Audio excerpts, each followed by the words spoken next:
Speaking of reviews, I'm going to do a couple more. I know I haven't been keeping up on them, but I've been trying to get achievements, right? So I'm up to I don't know, when is it, like almost 21,000 now, I think. So I'm, getting up there. I'm going to trade in a bunch of games that I've finished that I don't really play that are just good one through, and then you put them towards something else if I'm going to get Resident Evil 5 or whatever. Glad I didn't spend a fucking cent on Street Fighter 4, because even free was expensive to me.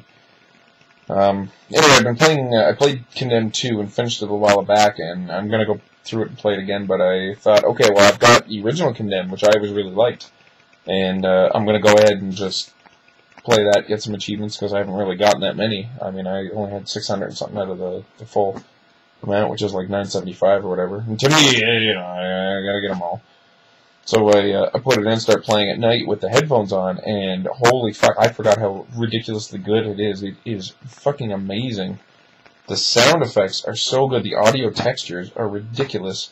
The storyline is actually okay. Like, it's, enough of a storyline that it keeps you locked in, you don't get bored. And I love how it's kind of based off the movie 7, and they say it's based off of Silence of the Lambs, so I don't really find it's like that at all. It's more like The Matrix, I find, because, no, not like The Matrix. There's a couple parts that remind me of The Matrix, like the when the cop kicks the door down and he waves his gun around, there's a string section that's exactly like right at The Matrix, but it is a Warner Brothers game. Plus, the agent's name, the main character, his last name is Thomas, and there's one guy's last name is Anderson, so Thomas Anderson. I don't know if that's just a coincidence, but probably not. Whew, I'm talking a lot today, sorry folks. Well, I guess that's what I'm here for, right? Anyway, it's fucking fantastic. Certain levels are so fucking scary, and they're so dark. Like, when I first played it through, I thought, okay, you go to an abandoned school, you go to abandoned, tenement building, you go to an abandoned, everything's abandoned. It's just like one thing after another.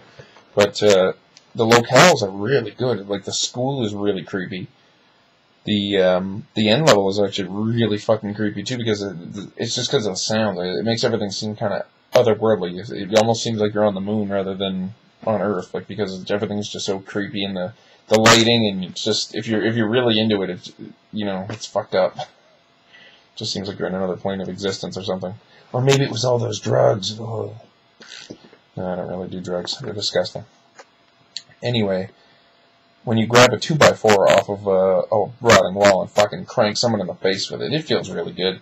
Except that in the game, rebar, for whatever reason, doesn't do as much as lock a door. And if you can picture what a little, piece of shit tin locker door would do to somebody, which is you'd have to hit them a lot with it to do anything, a piece of rebar would fuck somebody up in short order. Because it's fucking solid piece of metal, it has no give, right? You crank someone on the head with that, you're coming off with like scalp and shit. Plus, it's like fucking covered in rust, so you get tetanus, and if you live that long, hopefully. There's even a piece of rebar with a giant hunk of cement on the end, so it's like a mace. Oh, awful. You can rip there's a paper cutter in one level that you can rip off and fucking, it's the only sharp weapon in the game, which is kind of funny, but. Plus, you get guns and all this other stuff, and they really ratchet up the tension, because when you find a gun, it's got like 4 bullets in it, but compared to beating guys to death with your hands, 4 bullets is a godsend, right? So you hit one button to you'll pop out the clip, check how many bullets you have left, because it doesn't show on screen, which I think is another way to ratchet up tension. So you shoot, you shoot the one guy, surprise you blow his head off, and then you got, an empty gun, and you can fucking smack somebody with it, but it doesn't really do that much damage, and for whatever reason, handguns, you can only hit somebody with them so many times before they break. Like, a fucking handgun is a block of metal. You can beat like 1,000 people to death with it, and it probably won't deform. But, like, your shotgun butt, you swing your shotgun, eventually will break. But, like, I don't even want to know how many people you could beat to death with a shotgun butt before, it would break. But, other than little nitpicky things like that.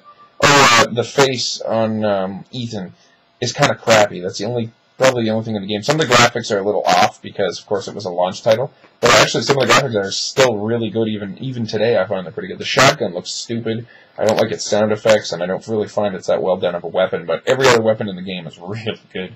Even a 6-shooter, which I normally detest 6-shooters because you only get 6 shots, and it takes forever to reload. And if you have a little piece of shit, little snub-nosed 38, it's dick all for damage. Like, it does nothing, but you actually get a decent-sized 6-shooter so you can, blow holes in motherfuckers. It works really good, and it's very accurate, right? Anyway, the game is fucking scary, and it's atmospheric, and it's got really good character designs for all the villains, for all the fucking monsters, you know, everything. Everything is great. You're talking to Rose all the time. You're whipping out fucking detection equipment to find blood spatter on the wall to figure out who it is. And I mean, the storyline I find is good enough. It strings everything together nicely. You know, it's not something you're gonna think too hard about. But I mean, it's good. It's good enough that your first playthrough, you're gonna be, you know, wondering what the next step is. Right? It's really good. There's actually a lot of really good cinematic things that happen in this game, as far as like, it only happens once in the entire game, which is weird, but you open up a locker to see if there's anything in it, and there's one of those fucking girls in there that jumps out at you, and I fucking yelled, Jesus! As, you know, she scared the piss out of me. Like, little more things like that would have been cool, but the only other thing they can do to surprise you is, like, you're fighting crackheads and, you know, hobos and all this other shit. They'll run behind a pillar, and then they're sticking halfway and they're waiting for you, and you're like, oh, come on. I'm standing right here, I've watched you run over there, and you fucking just shoot him, you know, because he's half leaning out or whatever. And you got your taser, and you can also kick people, which is really fun. So you got like 3 limbs that are ready to kick some ass. You got your taser, your weapon or handgun, and you get your right foot and kick people in the face. And yeah, it's a phenomenal game. If you haven't played it yet, I would highly suggest go out, give it a shot, but play it at night with headphones on, with like a really good quality sound if you can, because it will be scary as fuck. I mean, there's nothing like grabbing just whatever you can find. Like anything, like doesn't matter if like a 2x4 with nails in it, just crank it, just meeting somebody right in the face with it, teeth go everywhere and shit. It's really fucking good. So yeah, I greatly enjoyed it. It's one of the best gaming experiences, as opposed to the Street Fighter 4, which is one of the worst gaming experiences I've ever had recently. Anyway, yeah, sorry these reviews aren't terribly long. I just can't think of anything else to say, and maybe I'll add it to a future video.